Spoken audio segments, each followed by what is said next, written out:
Okay. Professor, you can start by Okay. unmuting, introducing Michael to new persons in the Okay. group. Okay. Good morning, friends. It's a pleasure to be back again this morning, and our speaker today is Mr. Michael Mendizza. Uh, Mr. Michael Mendizza doesn't need introduction in any case circle anywhere in the world. But for those who are going to listen to him for the first time, I'll introduce Michael as is our custom. Michael is an entrepreneur, author, educator, documentary filmmaker, and founder of Touch the Future, focusing on optimizing human potential, beginning with the parent child relationship. Michael's close relationship with Krishnamurti began in the 70s.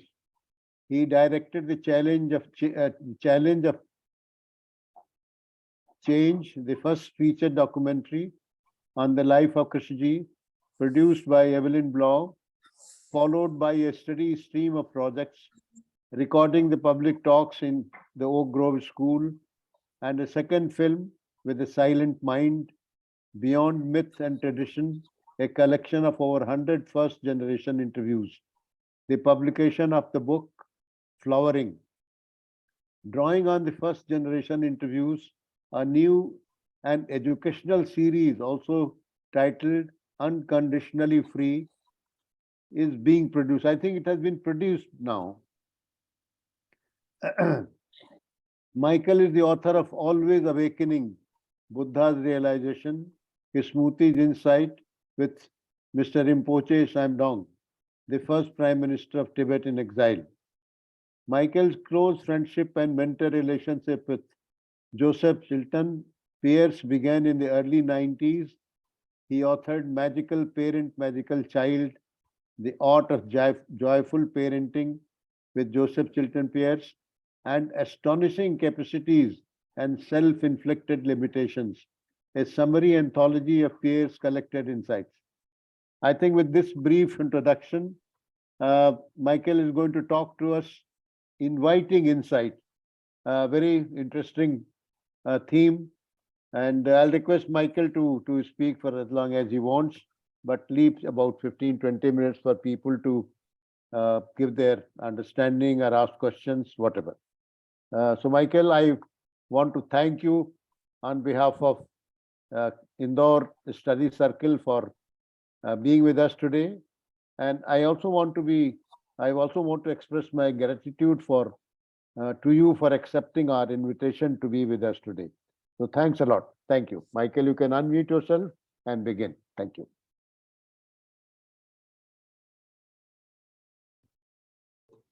There we go.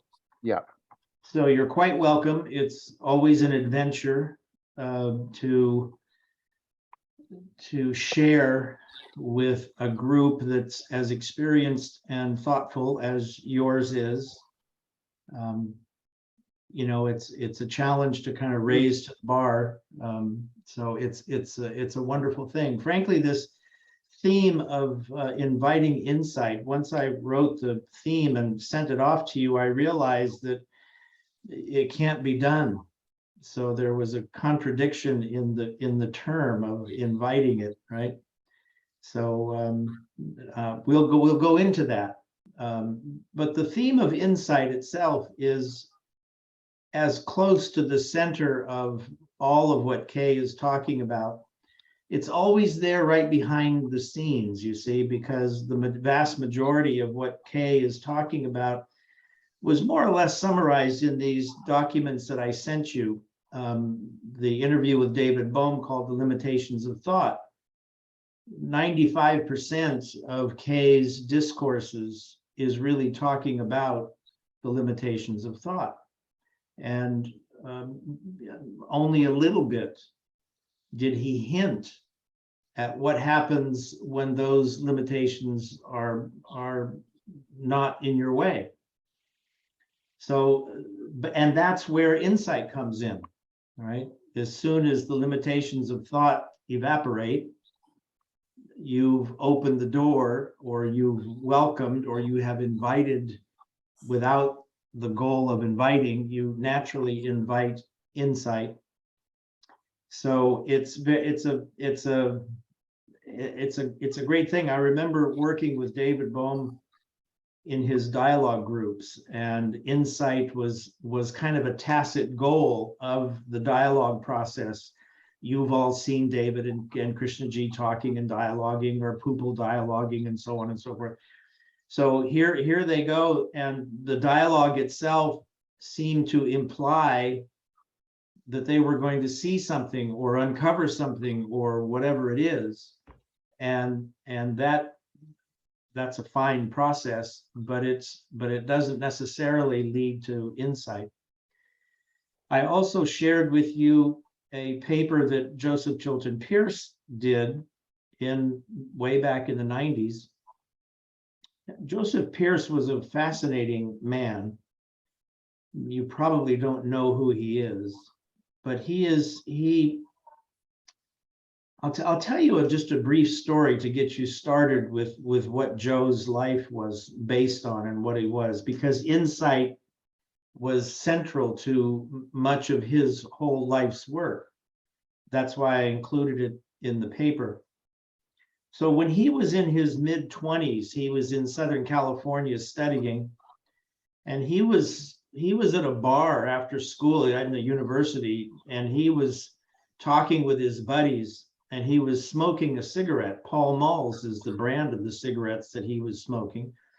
And this was probably in the late 50s, maybe early 60s. And he was so passionate about what he was talking about that one of his friends said, "Joe, you're going to burn yourself with a cigarette." And for some reason, and no, he doesn't know what it was or why, but he knew that cigarette couldn't burn him. It was quite spontaneous. And he puffed on the cigarette, and he put it out on the palm of his hand. And the cigarette went out, and there was no burn. So then, he, again, being young and brash, he lit up a couple more cigarettes, and now he had 3 of them puffing, and he put a couple out on his face. The cigarettes went out, no scar, no burn, et cetera, et cetera. This was a completely spontaneous event for him. The next day, they went into the laboratory and measured the temperature of the tip of the cigarette when it's burning like that, and it's 1,000 some odd degrees, and certainly hot enough to melt an aluminum can. So this was something happened. Now, you are probably familiar with the fire walking in Sri Lanka and those things that are very well documented. So here was something that what Joe called, his first book was called Crack in the Cosmic Egg.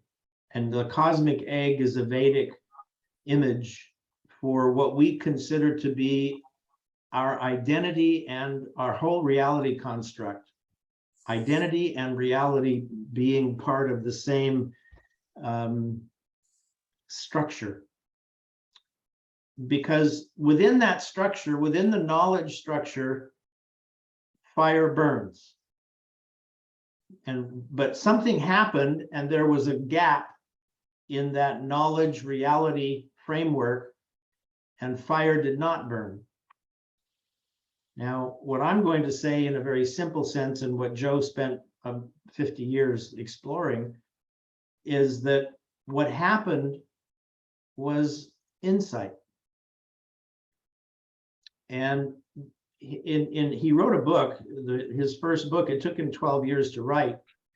And in the first chapter, the very beginning of the first chapter, based on this experience, Joe said, a change in worldview changes the world viewed.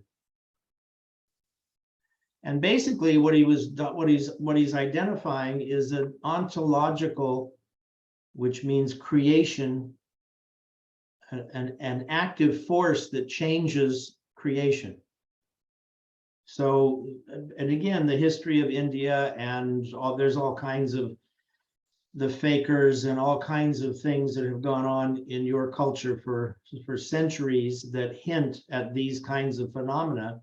And this happened to Joe spontaneously. There were many other things that did too, but he said, what is this? What is this mechanism where something that should not happen happened? And that's where he began to study what he termed at that time the Eureka experience.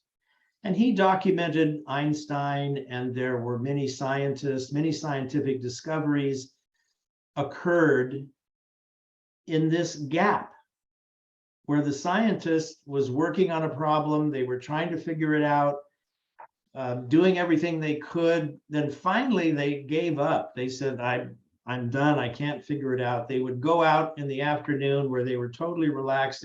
They weren't thinking about it. They gave up, literally. And all of a sudden, like lightning or a Mozart symphony, an explosion happens of some realization, some direct perception of something that was not part of their conditioning. So they may be a scientist in the sense of being what he used, the guy who discovered the laser. He didn't invent the laser. He had an insight. He was an optician, an optical scientist dealing with light. So he had the history to be able to work with these things. But what he discovered was not the result of his conditioning. It was a brand new phenomena that was revealed. But it was revealed in a gap, in this gap between thoughts, really. So Joe looked at that quite extensively. In a later book, he wrote about it, and he used the savant.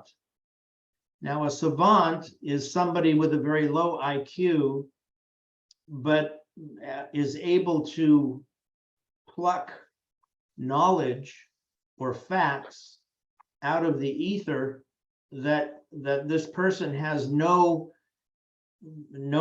cannot be learned, was not part of their conditioning. They couldn't look it up. It was like a lightning flash. And during World War II, they used savants in a number of ways. They would give them questions and they would solve the questions infallibly, but they wouldn't intellectually even know what the question meant. So there's this strange thing that's going on where people are having access to information that's not conditioned or learned.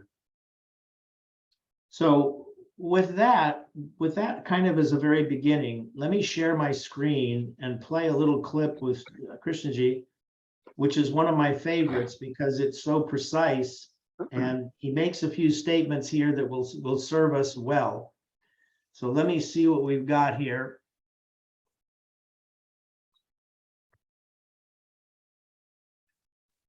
So now you should see K, right? Yes. Great. Yes. Let's play it and we'll go back. What we are trying during all these discussions and talks here is to see if we cannot radically bring about a transformation of the mind. Not accept things as they are. Nor revolt against it. Revolt doesn't answer a thing. But to understand it, to go into it, to examine it, give your heart and your mind with everything that you have to find out a way of living differently.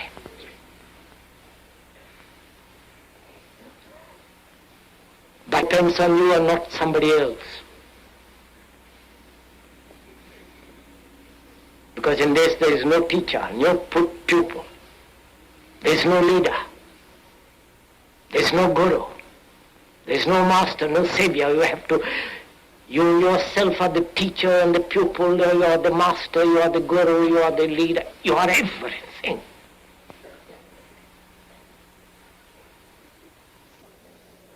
The speaker is Krishnamurti. That noise of a motor. He is a man who cannot be placed in a simple category like philosopher or religious leader.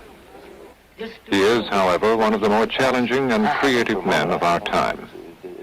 Born in South India in 1897 and educated in England, he has followed a singular and original path of thought free of factionalism and dogma.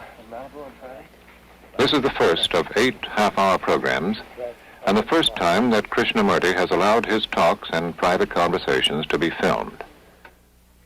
And when you put that question, because you are serious, because you are intent, then you are aware of the whole process of the observer, which means you are totally attentive, you understand? Completely attentive. And in that attention there is no border created by the center. And when there is complete attention, there is no observer.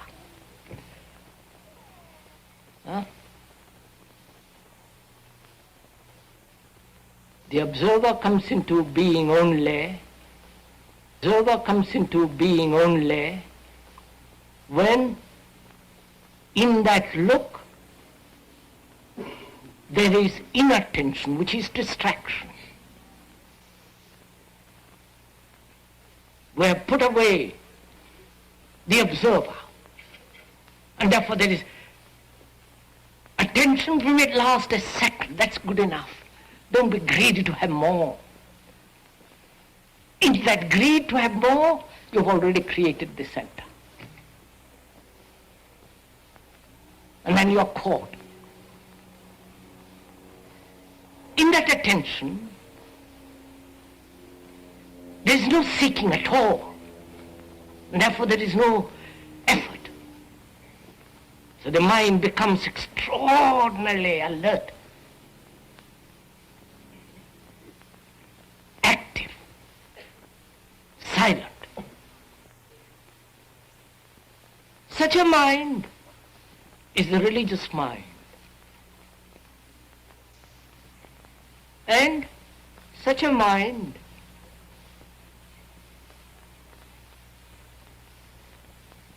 has an activity totally different, at a different dimension, which thought can never possibly reach.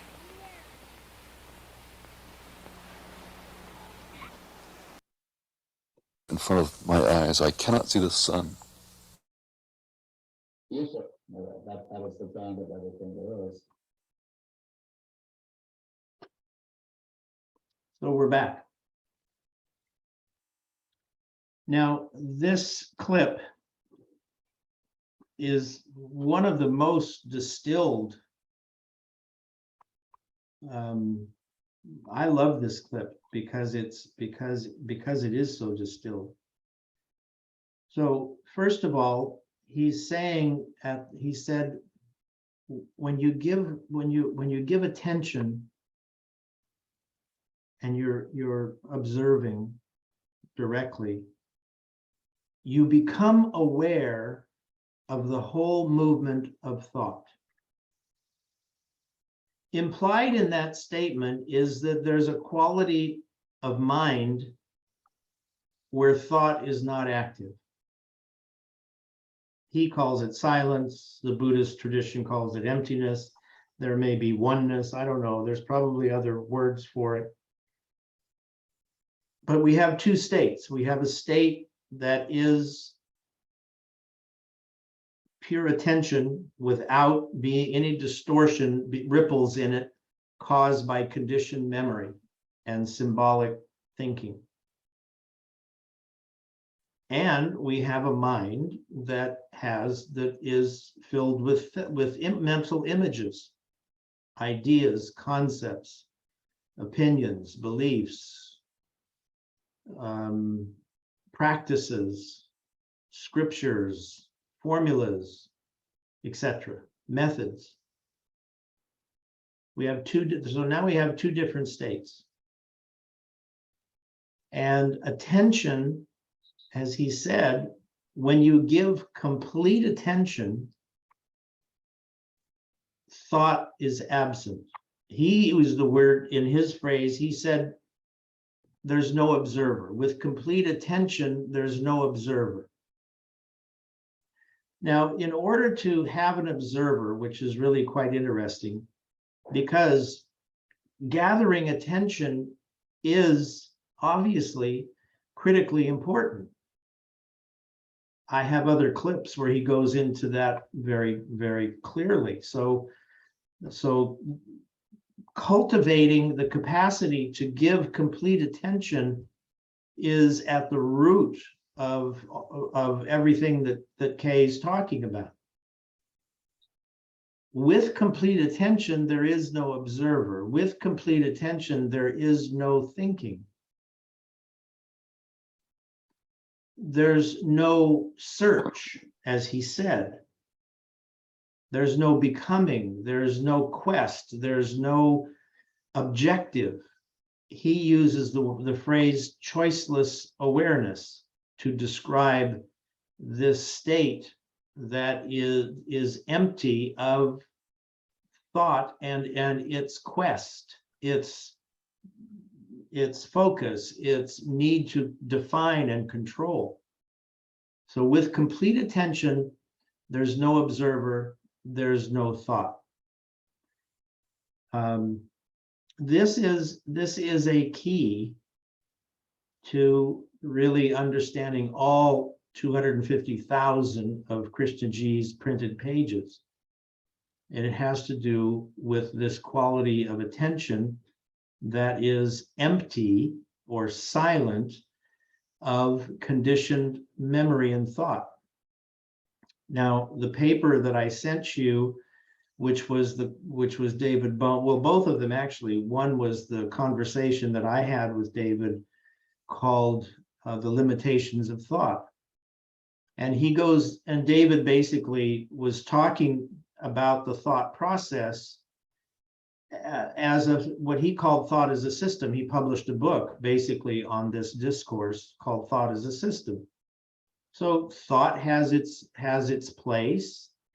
You couldn't tell somebody else how to go to the grocery store or to bake a cake if you didn't have that tool of being able to work with symbols and metaphors. So it's a great, very powerful tool, but not when it's reified. The word reification means to treat an abstract mental image as a concrete thing that's not an image.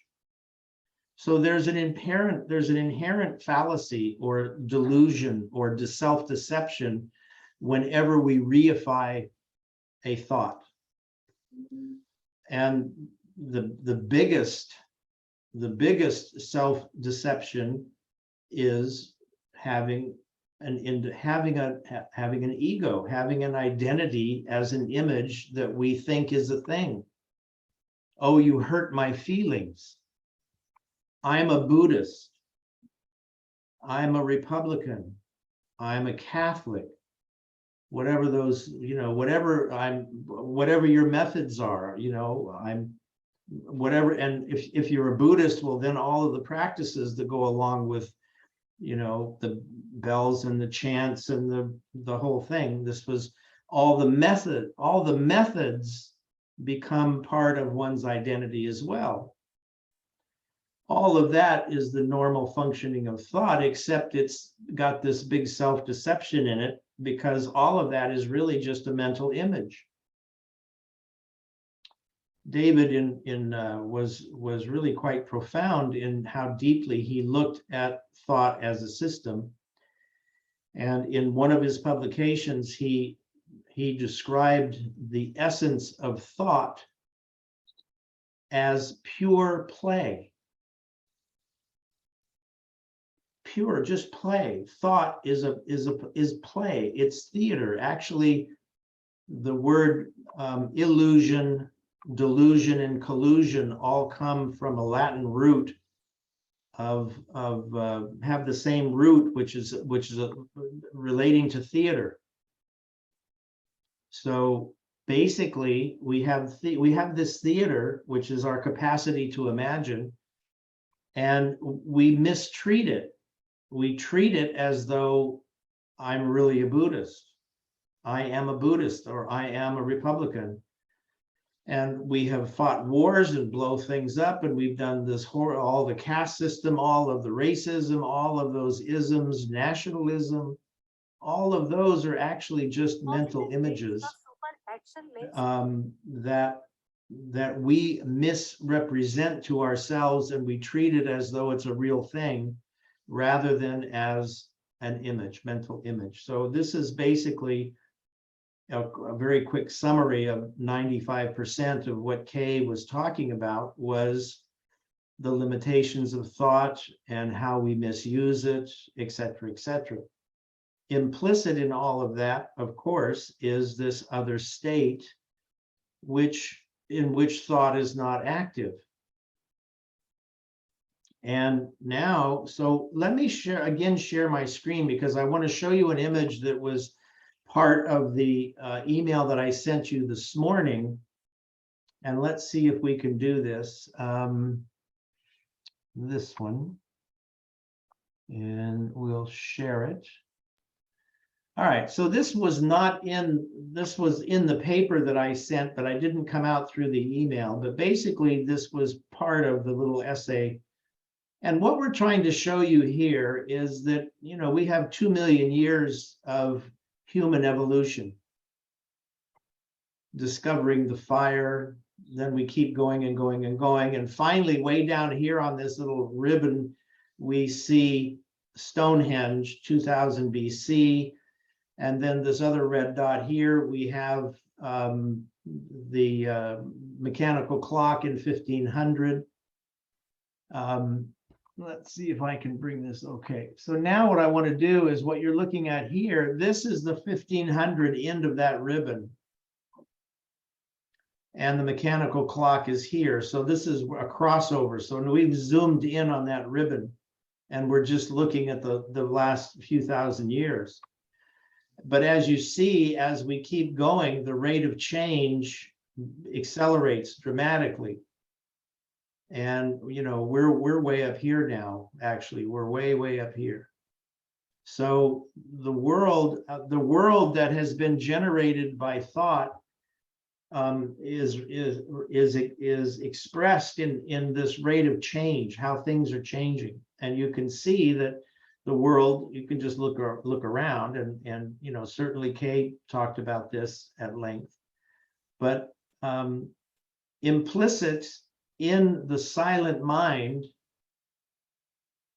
is all of the experiences that this 2 million years, all of that is there in the background. We could say the unconscious or the subconscious, but it's not even conscious.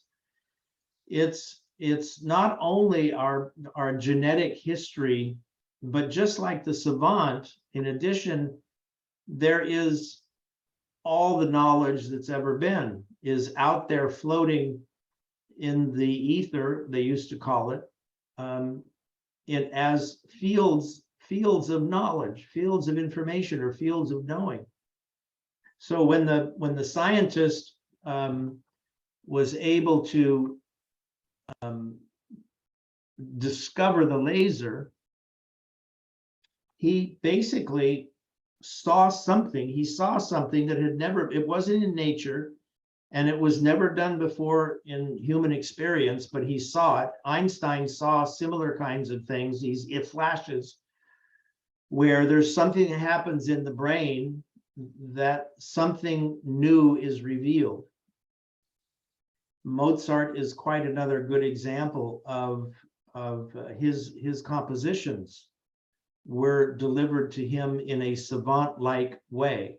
He saw them in a flash, and then he had to take his thinking mind and translate this immediate perception that happened in this silence. When the mind was silent or empty of thought or conditioned memory, something new appeared, and then he had to translate it into notes so that he could communicate it in the thinking mind, in thought.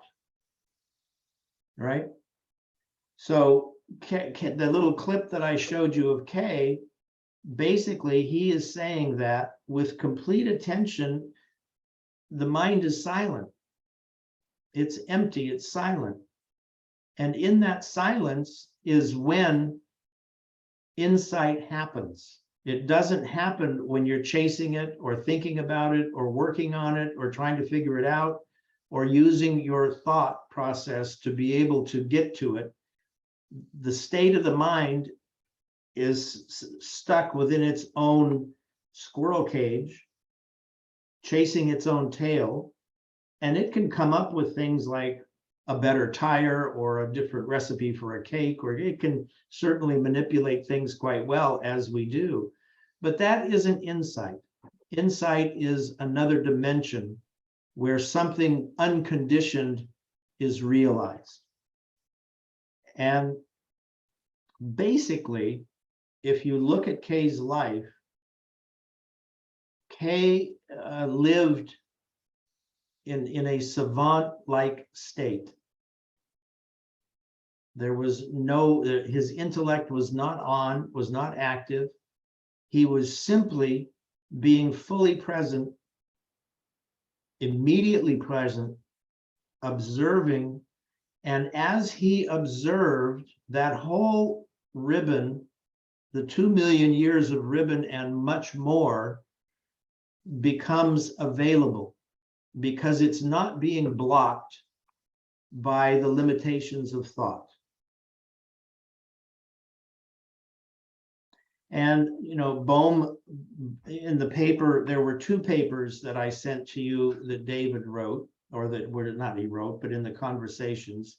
One was specifically the limitations of thought, and the other was knowledge and insight. And he talked about, oh, let me read to you that, because it's a great thing. This is, again, I've used this quote so often because it's so breathtakingly great. So David said, we're faced with a breakdown of general social order and human values that threatens stability throughout the world.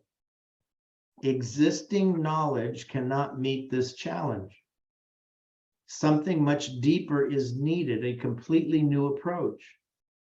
I'm suggesting that the very means by which we try to solve our problems, plural, is the problem. The source of our problems is within the structure of thought itself. So we have this dichotomy. We have this explosion. The paper that I sent you this morning was just highlights, because we didn't always have our intellect on the way that it's on.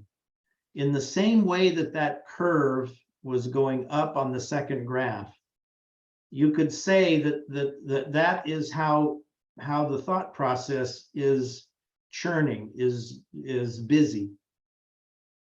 You know, in the 1800s, people weren't thinking as much as they are. There was more space. They didn't have the TVs and the radios and all the technologies. They had to wait 2 months to get a letter from somebody. They didn't get it instantly. So the amount of thinking, or the activation of the thought process, is going up with technology, which is making insight more and more difficult to invite or to experience, because you can't experience insight if you're talking to yourself or watching the screen or listening to the words, or that whole mechanism of symbolic metaphoric thinking. So first of all, let's go back to attention, and then basically we can open it up to your questions. But basically, attention, as Kay said in the clip, is the key. Now, in the Buddhist tradition, you all know about mindfulness. Mindfulness. It means being more present. It means being more aware. It actually means, quite literally, slowing down or even eliminating you're talking to yourself in your head, thinking. Mindfulness is actually diminishing the voice, the chattering monkey mind, whatever you want to call it. So as that goes down, your awareness and direct experience of everything else expands. So it's like a scale. As thinking goes down, awareness and attention expands. And with it, the possibility for something other than mechanical repetition of the thought process emerging and guiding you. So basically, so mindfulness is a great thing, and all of the so-called spiritual traditions begin with gathering attention. You can't do anything if you're not paying attention. So gathering attention is the big deal. It's the kindergarten of all spiritual processes, or I don't even like the word spiritual. It's of presence. Let's just use the word presence, being present. Because every thought is a distraction, actually, if you look at it this way. And Kay even said so. Thought, compared to this heightened energy and attention of a silent mind, thinking, talking to yourself is dullness, he said. So all the words were to walking, taking a walk out in nature, we're chattering to ourselves. I do it all the time. There's noise going on in my head all the time. And it takes away my attention. It's like stealing my attention from what's in front of me. So the very interesting thing about Kay's position is, and Rinpoche, in my conversations with him, we went into this quite deeply. When you have to, you're Kay's discourses on practices, methods.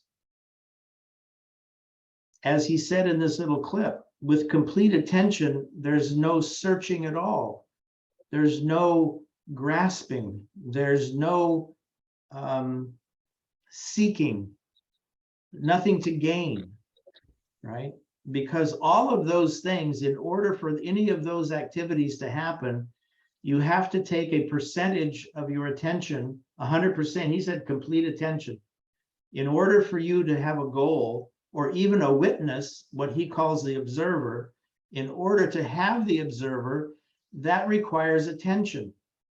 So part of your attention is looking out at the sunset or the wave, or you're taking the walk, and then part of your attention is talking to yourself. So that isn't complete attention. That's fragmented attention. And basically what he's trying to say is that with complete attention, the chattering mind and the observer disappears. This opens up the doors of perception, to use Huxley's phrase. This opens you up to insight. This opens you up to the 2 million years or more biological possibilities and all kinds of things, all kinds of ways of interpreting your experience that are not limited by your conditioning, by your thoughts, by your religion, by your language, by what your mother told you to do or not do, right? So all that noise goes away, and your window for insight opens tremendously, almost opens infinitely in that silence. So what emerges can be called insight. Insight can emerge. And my point is that Kay lived with this invitation to insight all the time. This was his default state, which was quiet, which was silence, which was simply giving attention without an observer. There were many cases when he wrote in the notebook, and he described these amazing perceptions of how the brain was going here and going there and so on. And I kept trying to figure out how he could possibly remember these things without having an observer. But then Rinpoche cleared it up. He said, well, perception itself is a form of knowledge which is not dependent on your conditioning. So perception, which is, when he says complete attention, the perception itself is the knowing. You don't need memory to know. Your immediate perception knows, and it's a direct quality of knowing that's not dependent on your conditioned memory. Those are two completely different phenomena. So basically, it becomes really simple. As he said in this little clip, you basically give complete attention to what you're doing without talking to yourself about it. And in that, you become aware of the noise and you just let it go. You don't fight it. You don't try to fix it. You don't do beads or methods, or you don't do anything about it. You just release it. And you go back to paying attention, to just walking. And then the voice will come back and you'll talk to yourself again, and oh, well, here I am again, and so on and so forth. And pretty soon, after a while, you find that that voice becomes quiet. It's not talking as much. You've given it up.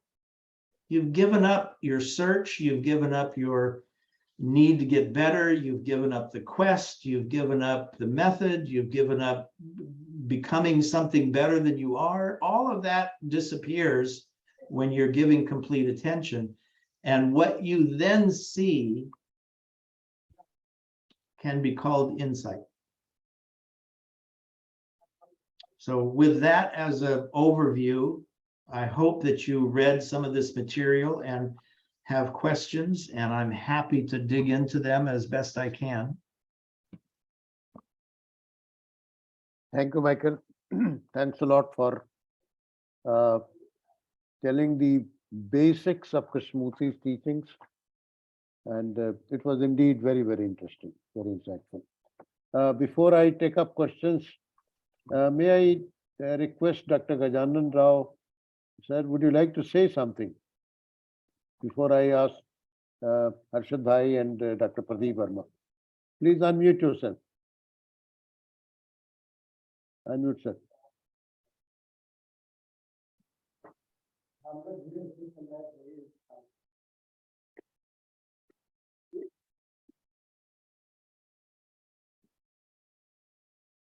You're not unmuted. Yeah, have I? Yeah, you are now. Right. Yeah. I just want to say that this mind has been rather turbulent for a few days. And I was thrilled by the talk. And when he said the movement of thinking must come down for expansion of awareness, and there may be a possibility of an insight. Well, I'll keep this on mind, every one of us who attended, because our noises are really outside and inside is tremendous. Very difficult to really look at them and see them go. But it's a question in me that as it becomes so difficult to do this, we have not heard, not many, or is it we don't know, have achieved, maybe you would achieve the status of a quality of mind which can capture that, have an insight. Is there then some other approach to this? Because I can't think with all the millions of years of accumulation, one can control the past completely, the whole lot of conditioning and memories. I'm not saying it's impossible. Let's not rule it out. But is there another approach that the speaker felt could be, because most of the world cannot do this? I'm not questioning, please, but I'm just thinking what relevance has Krishna is saying this? Or is it that he had also said, another 2000 years, there can't be a person like this? So maybe it's extraordinary. I will stop with this. I'll request the speaker to say something on it later on. Okay. Thank you, sir. Thank you. Yes, Dr. Harshad Parekh. Thank you, Dubey ji. Thank you, Dr. Gajanan Rao ji. And thank you, Michael.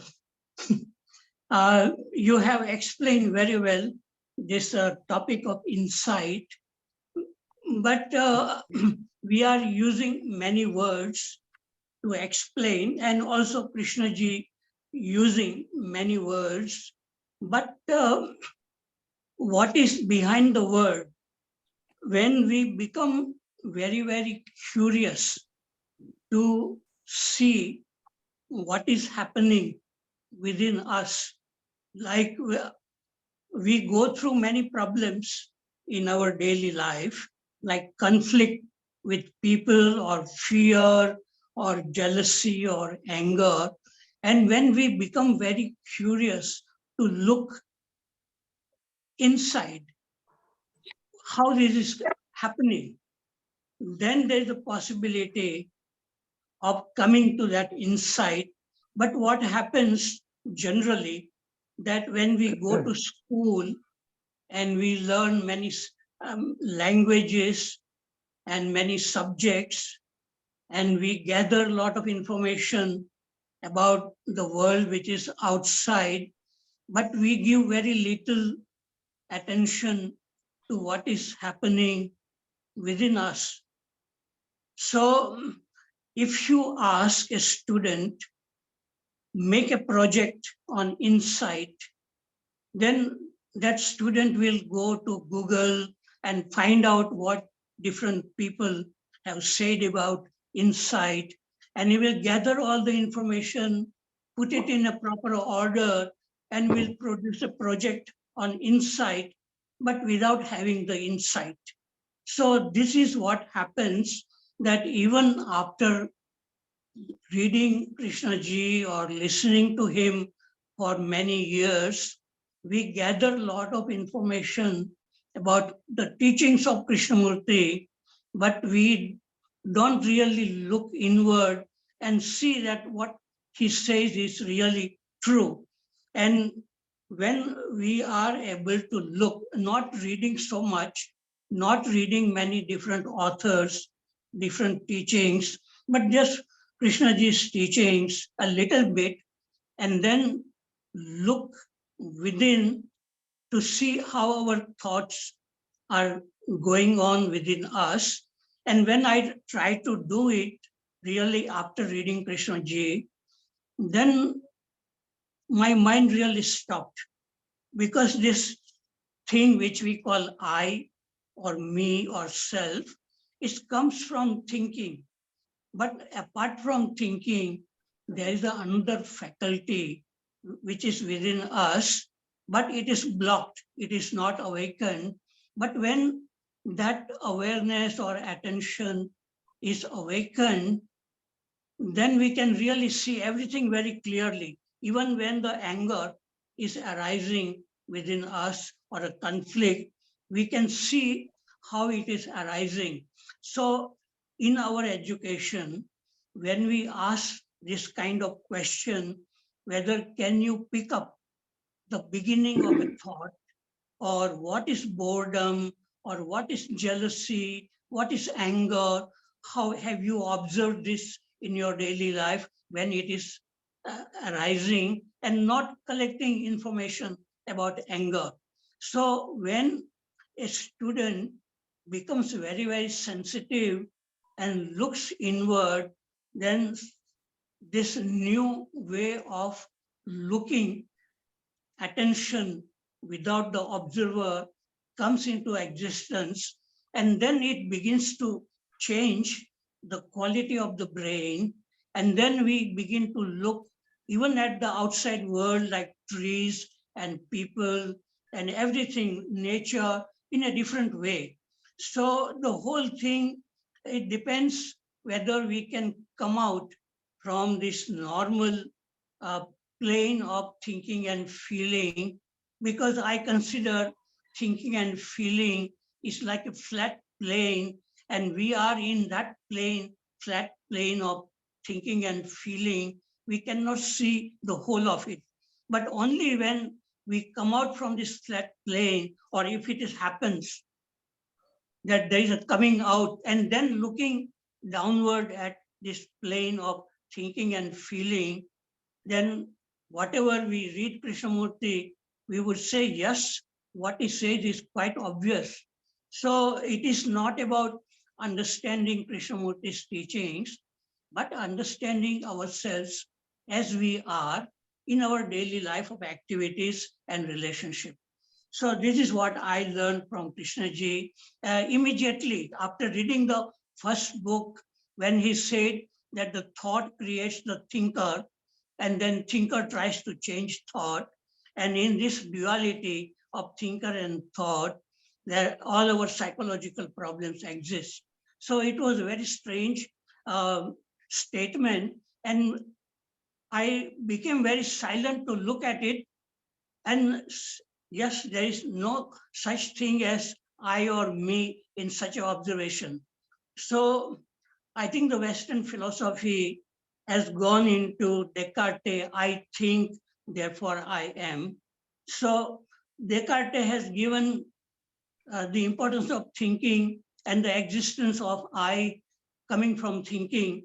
But if Descartes had been very silent, he would have felt that apart from thinking and feeling, there is another dimension which people, Eastern philosopher, they call it witness, or Krishnamurti calls it choiceless awareness or attention. So such dimension exists within us, but only people who are very, very curious, and they have the energy and the space to go and look clearly within, they can come up to this dimension in spite of the knowledge we gather about science and the whole world, outside world. So I have said enough, but I think that there is the possibility exists for human beings to come out from the plane of thinking and feeling and look clearly at thoughts, how they are doing, how problems are coming into existence. Thank you very much. Thank you, Harshadji. Thank you. Yes, Dr. Pradeep Verma. Yes. Am I audible, sir? Yes, yes, you are. Okay. Thank you, Dubeji. The curiosity around this word insight is still, a lot of it is around. In me, this curiosity is there, tremendous. Word insight became important while going through the books of JK and a few others. I find some interesting passages I will just share with you.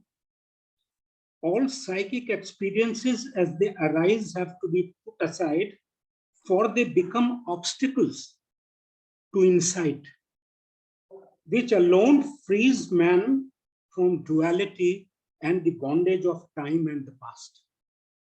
This is from Introduction, Exploration and Insight by Popul Jayakar and Sunanda Patwardhan.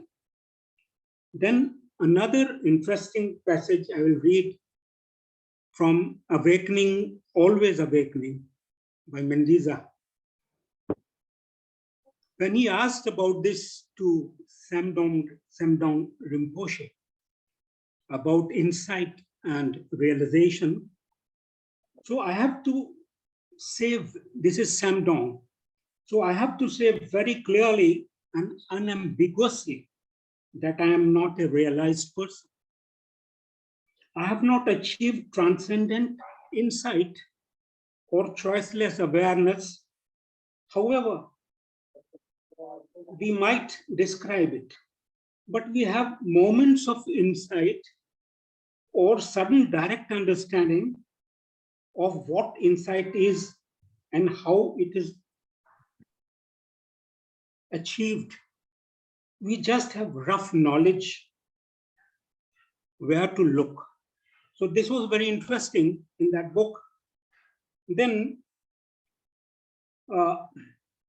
another thing I wanted to have response from Michael, a conditional access of something, where we say we have to watch without watcher, observe with no observer. You see, watching and not grasping. Michael has discussed these things so elaborately in his book. You see, watching and not grasping that which muddles or which obstructs the awakening. Another case is watching with no watcher. This also, all these things I have imagined every time these words are emphasized. I start imagining.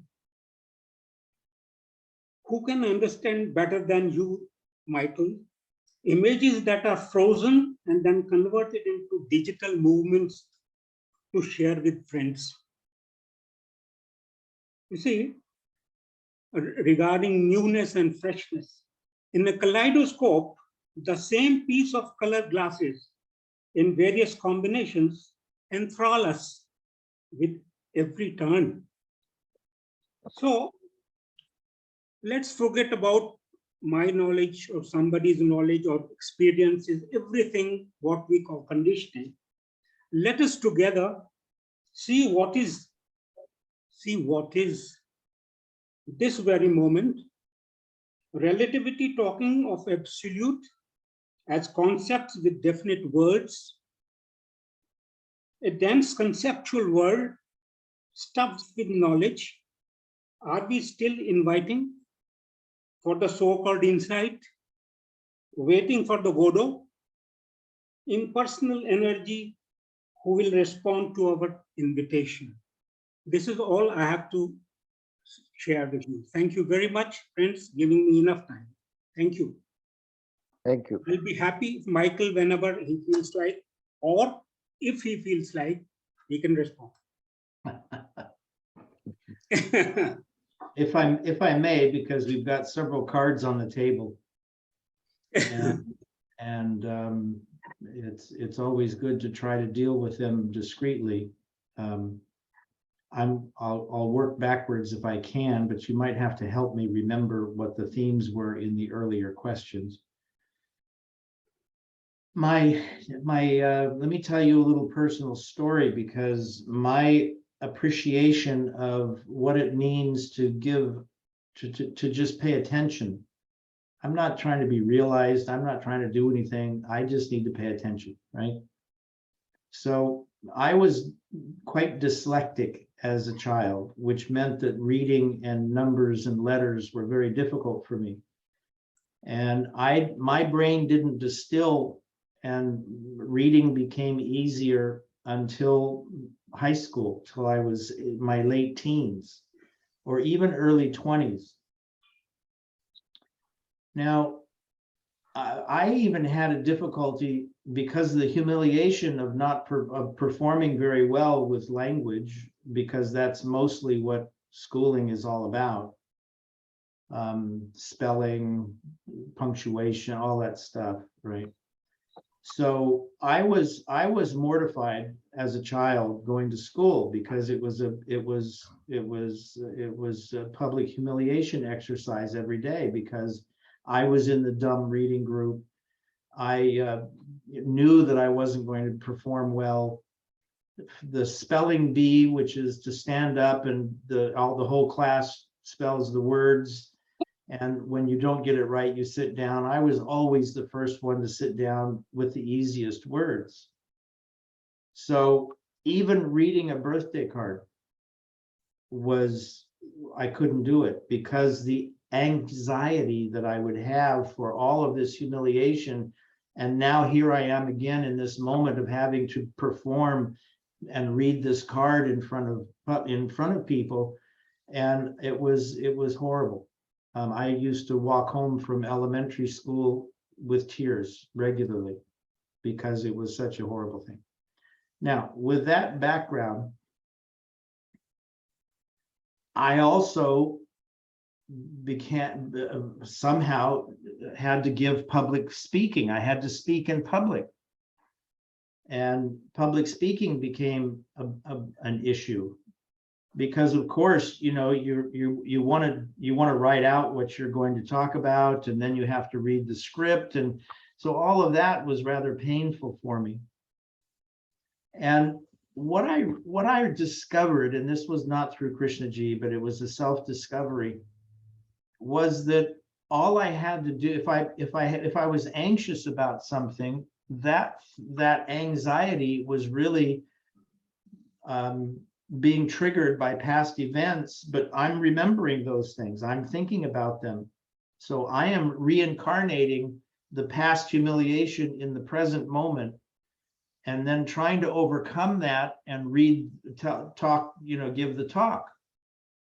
And you can't do it. You can't do well when part of your attention is trying to protect yourself from being humiliated, and part of you is trying to say something intelligent in front of this audience. So I realized that I simply had to forget or ignore the past and simply pay attention to what I'm doing. It's so damn simple. In a sports metaphor, all you have to do is hit the friggin' ball. That's it. You just have to hit the ball. You've hit the ball a million times. So here we are, and we've got all this noise and anxiety in front of you.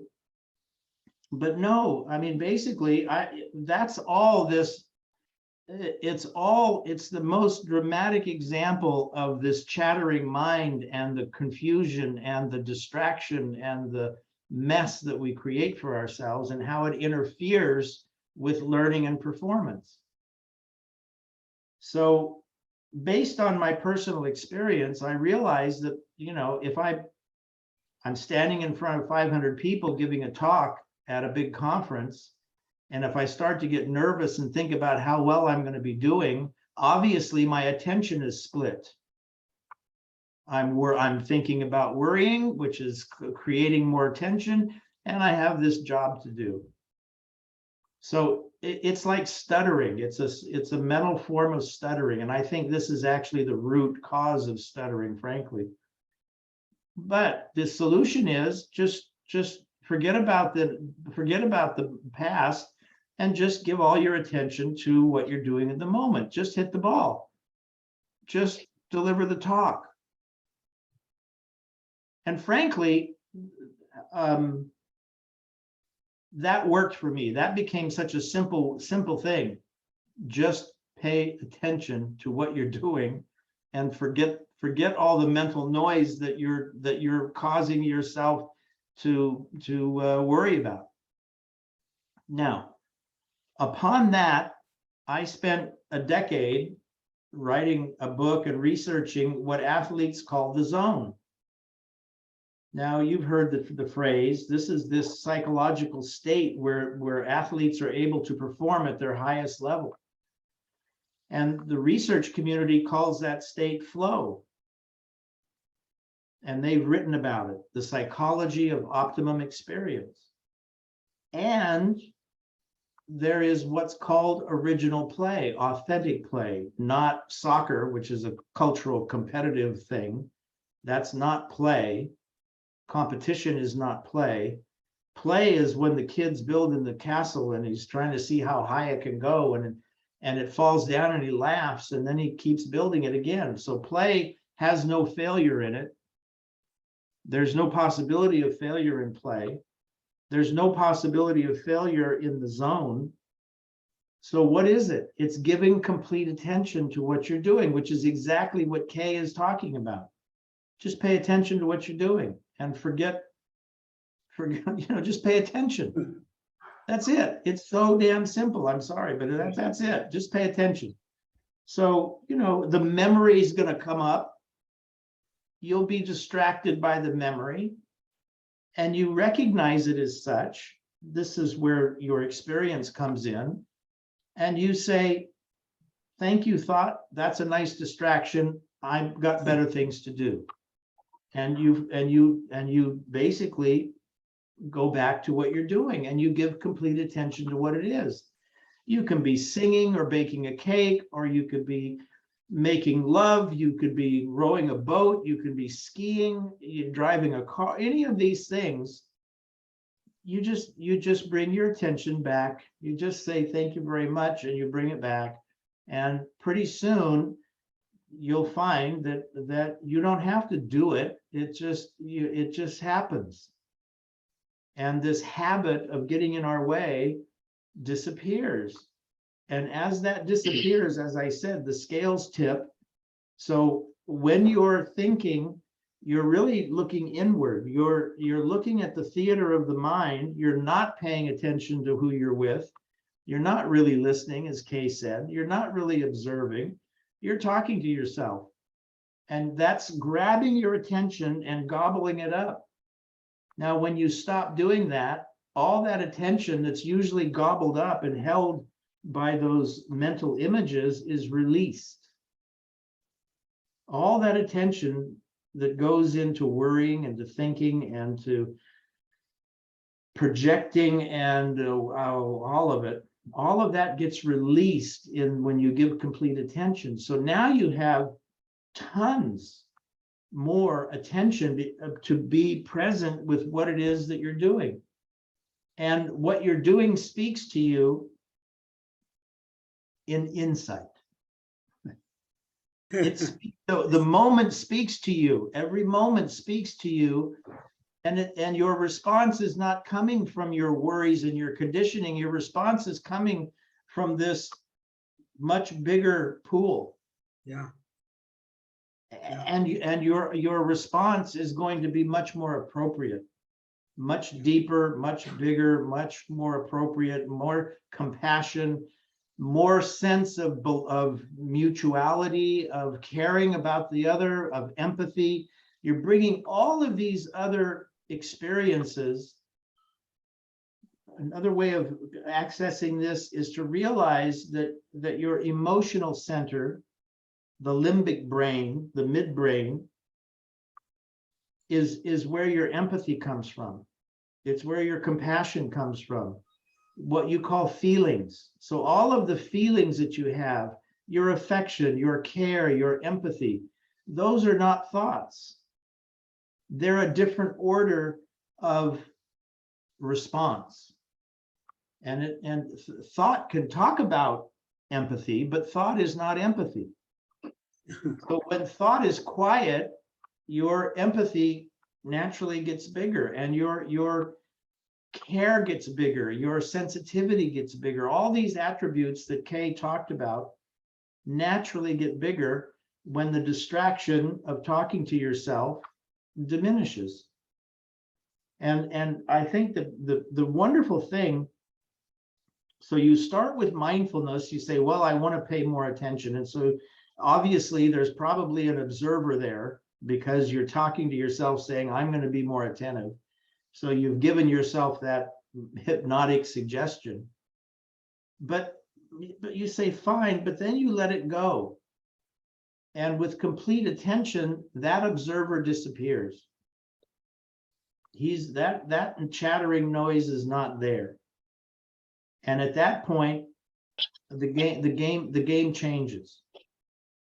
And that's all I can say is that I love that when I love thinking about having the witness, but realizing that if the witness is there, you're still not paying full attention. Right? If you've got an observer, if you've got a witness, if you've got a goal, if you're keeping score, then, and Kay knew this completely. He said it in that thing, right? In that little clip. So if you're keeping score, if you're watching, you're still split. But when you're really playing, that you're giving the hallmark of the athlete of being in the zone is giving complete attention. This is statistically, this is known, right? The hallmark of the flow state, even the researcher said, the activity is so involving, there's no attention to reflect back while you're doing what you're doing. That's the phrase of the researcher called Mihaly Csikszentmihalyi from the University of Chicago when he wrote the book Flow in 1990. Yeah. Hallmark of the athlete is to just hit the ball, literally. They're not worrying about winning. They're not worrying about their mom or their girlfriend or how much money they're going to make or how much they're not going to make if they miss the 3-foot putt. Yeah. They're just hitting the ball because it's such a blast. And that's what real child's play is. It's the same thing, complete attention, no failure possible. It's pure inquiry, right? Let's throw inquiry out of the intellect, and child's play is inquiry. Let's see what this is. Let's see what this is going to do. Let's play with the thing and twist it and turn it upside down and shake it and spill it and break it. So it's pure play. Yeah. And what David said that really is transformative is that thought is pure play. And we misuse it. When we reify it, we pretend that it's not play.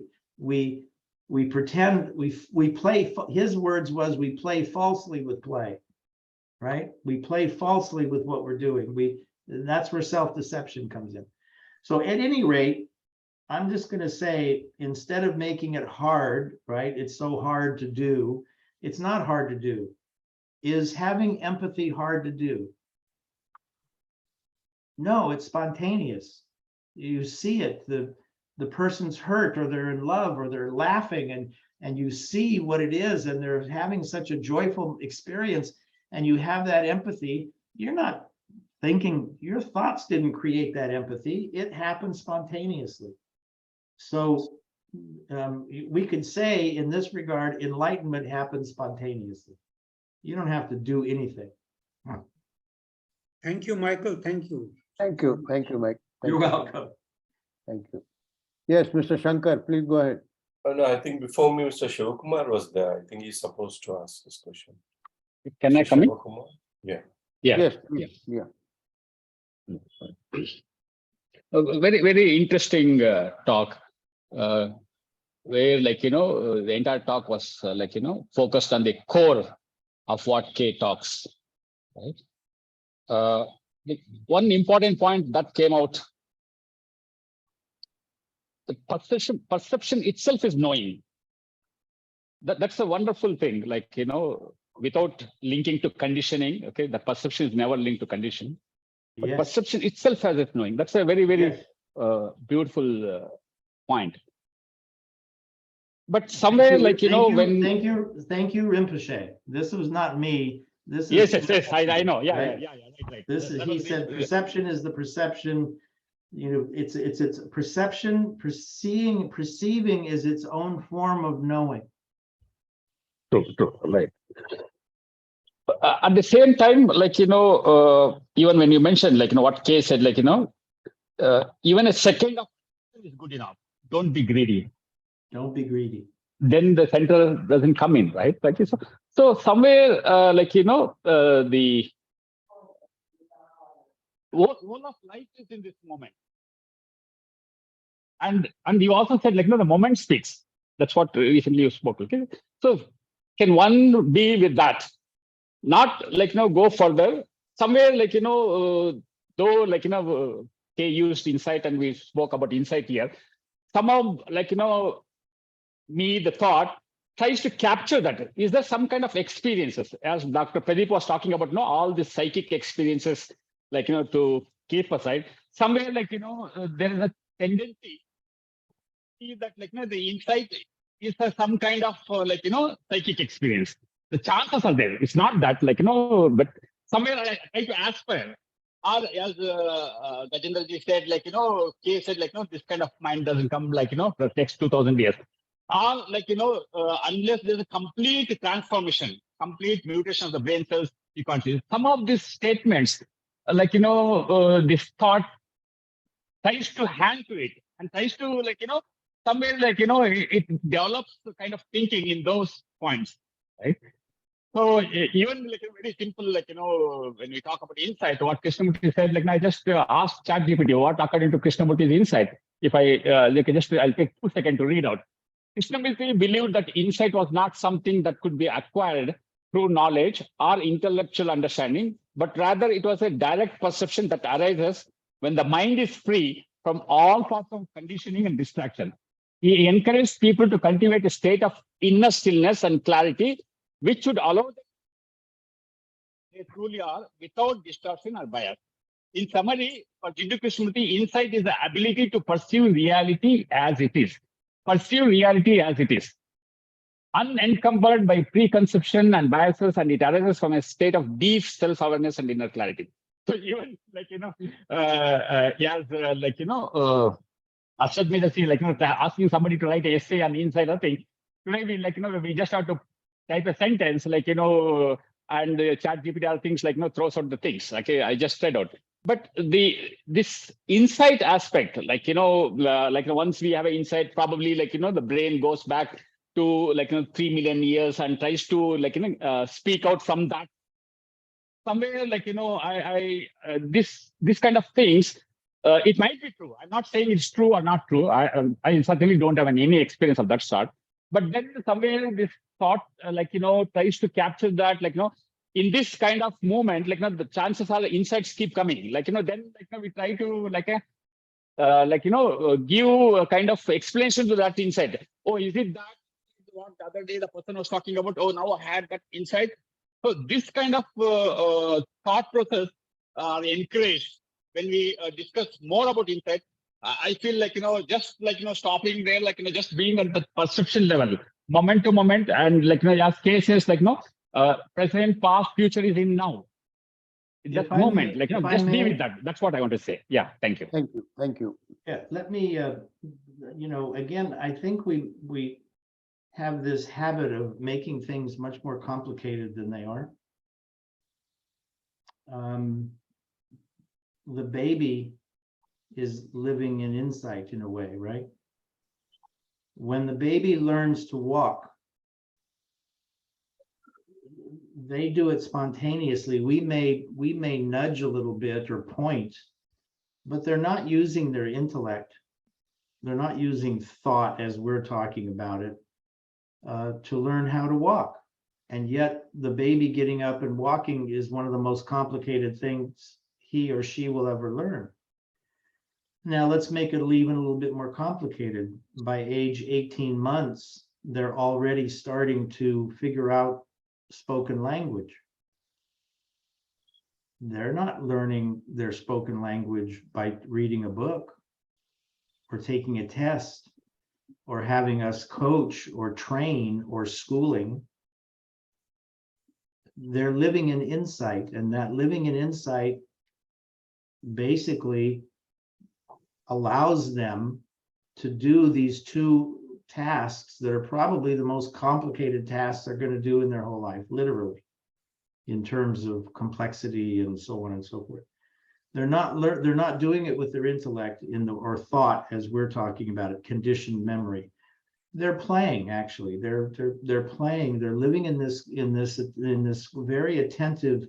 They're actually living what Kay's talking about, the young child at 18 months, prior to all of the conditioning of their, oh, you're not doing it right, you're messing it up, do it this way, don't do it that way, etc., etc. All of the rewards and punishments and shames that we induce on them, which then becomes the memory that they stutter with when they try to do whatever they're going to do. So I'm saying all you have to do, we could call it beginner's mind. We can say it's just very simple. Insight is not this terribly, special, miraculous thing. It's actually your birthright. It's actually the nature, what Bohm called the natural order of the mind is insight. And it's our misuse of memory and misuse of the intellect that stumbles and gets in the way. So anyway, I'm just trying to make it simple. Just hit the ball. Just give your attention back to what you're doing, which is, watching the monkeys or laughing with the child or let's not overcomplicate it. Thank you, Michael. We have just 5 minutes. It's already around 10:30 in the night. Yeah, I need 10 seconds, only 10 seconds to ask. Yes, please.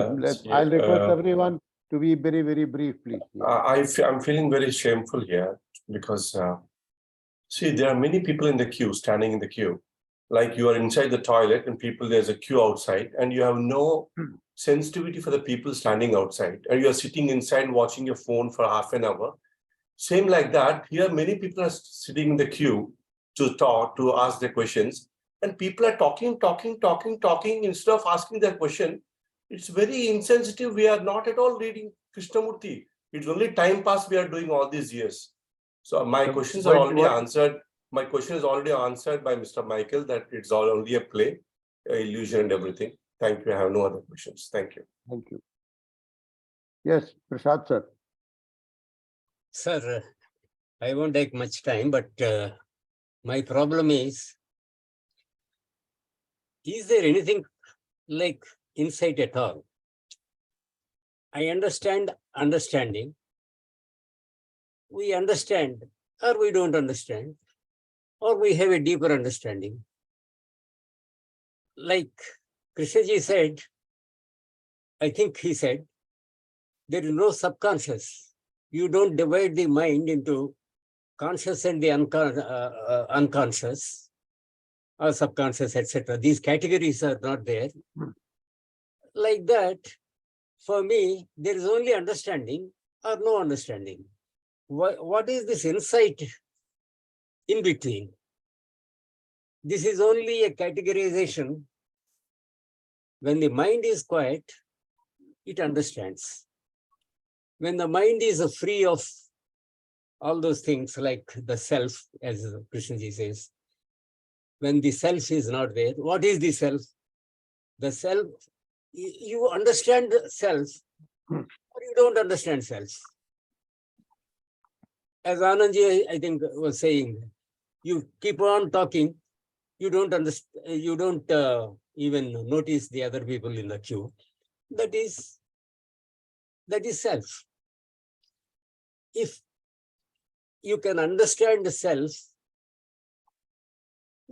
then possibly it gets eliminated. Like that, when your mind is quiet, by whatever means, you understand. That you may call, when you understand, you may say you have insight. But we are only complicating, possibly, by introducing this concept called insight. Understand? Don't understand. Thank you, sir. That's all. Thank you. We can have brief questions now, brief comments. Yes, Mr. Ravi Kaushal, unmute yourself. And please be very brief. Yes. Hello. Hello. Yes, we can hear you. Yes, sir. Actually, there's nothing to say. Actually, enough has said already. Okay. Rajesh ji, please unmute yourself. And this will be the last question. I'm sorry. We had promised Michael that we'll close at 10:30 p.m. his time. Yeah, thank you. And thank you, Michael, for you left me with more questions and probably to inquire. And there are things that I felt I should explore more here is the theater of the mind, as you spoke about, how there is this constant chatter. And as David Chalmers talks about the hard problem of consciousness, there is a whole video that's running within us. And that is what we probably call as consciousness.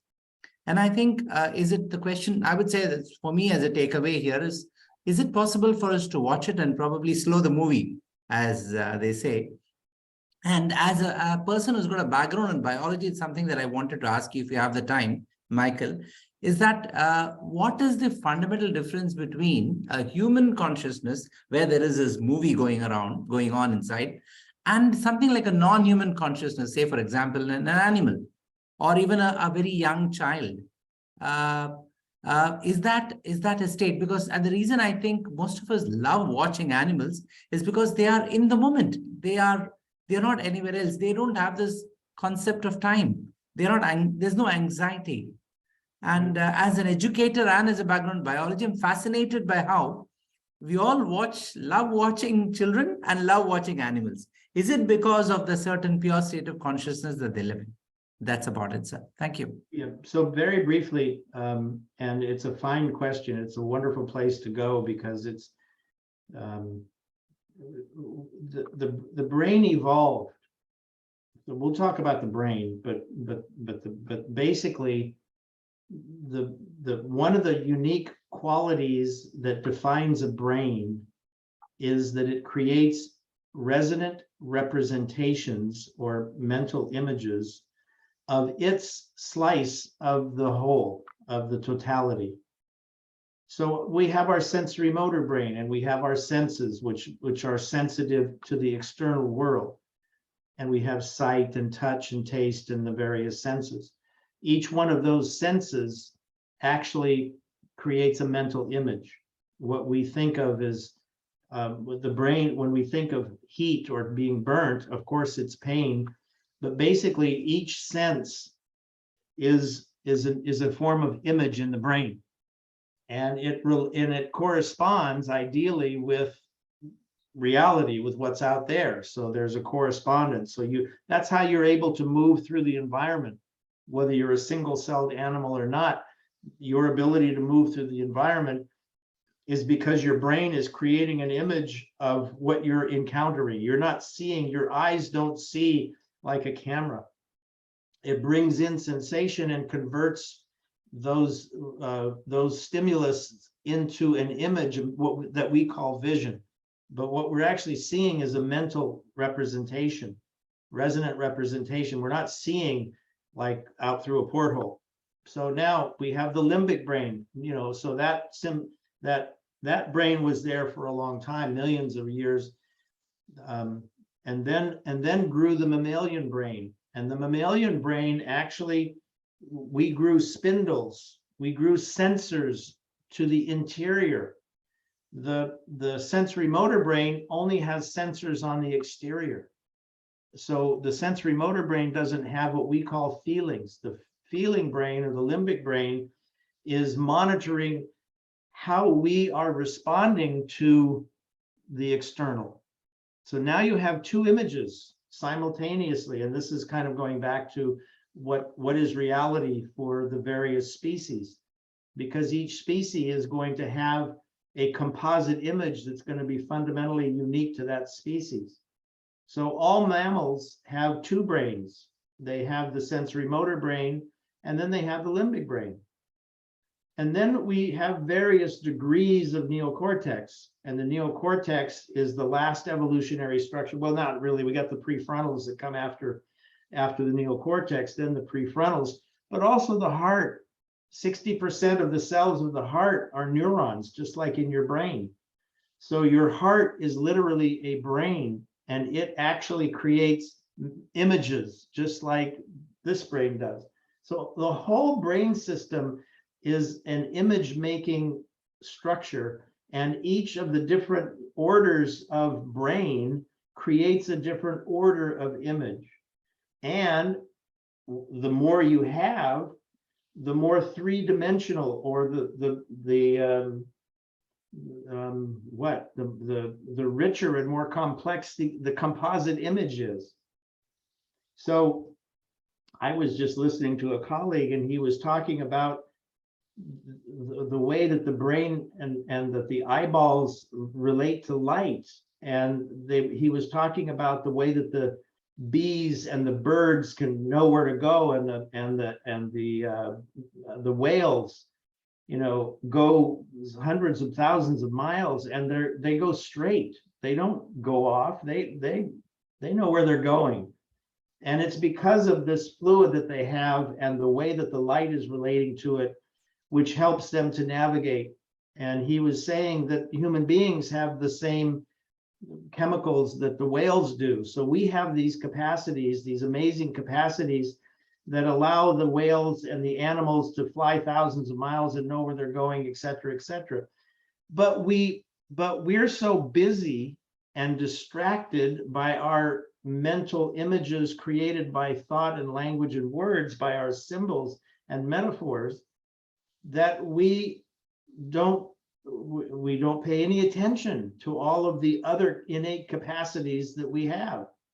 And we all know this. We all know that many of the cities and the various, psychic powers and the Aboriginal dream time and all of those phenomena, even Joe Pierce with the fire not burning, all of these are capacities that are in the brain, but we're so busy talking to ourselves that we miss all of these things. So that was that ribbon in that image that I showed you. Implicit in that ribbon, which is our biological history, are amazing capacities, is the title of Joe's book. Amazing capacities and self-inflicted limitations. That was his quest. So that's my response to your question about why do we love to watch the animals play and children play and all of that, because they're actually touching us. They're reminding us of these innate capacities that we're so dulled to. We're so dull. We're so stupid when you really look at it, right? We're so dull and stupid that we miss the whole beauty of that's all around us all the time. So all you have to do, just shut the fuck up and pay attention to what you're doing. And just pay attention, and then the love comes out, and the astonishment comes out, and the mystery and all of that comes out, because it's all there all the time. You just have to look. And that's all Kay was saying. Choiceless awareness. Thank you, Michael. Thanks a lot. Thank you, guys. I think we have come to the end of our talk now, and my apologies to people who couldn't raise their questions because we are short of time now. And let me say, if anybody has an important question that they would love to deal with, send it to me. Your colleagues have my, send me the question and I will happily respond as best I can. Okay. I think that's a good suggestion. Thank you, Michael. Thank you. Thank you. Ciao. Once again, thanks a lot. Next Sunday, we'll have Dr. Rajaram Kudli. He'll be talking to us at 11 o'clock. So if you're free, please do join. And once again, thanks to Michael for being with us today. Thank you. Thank you, Dubey Saab.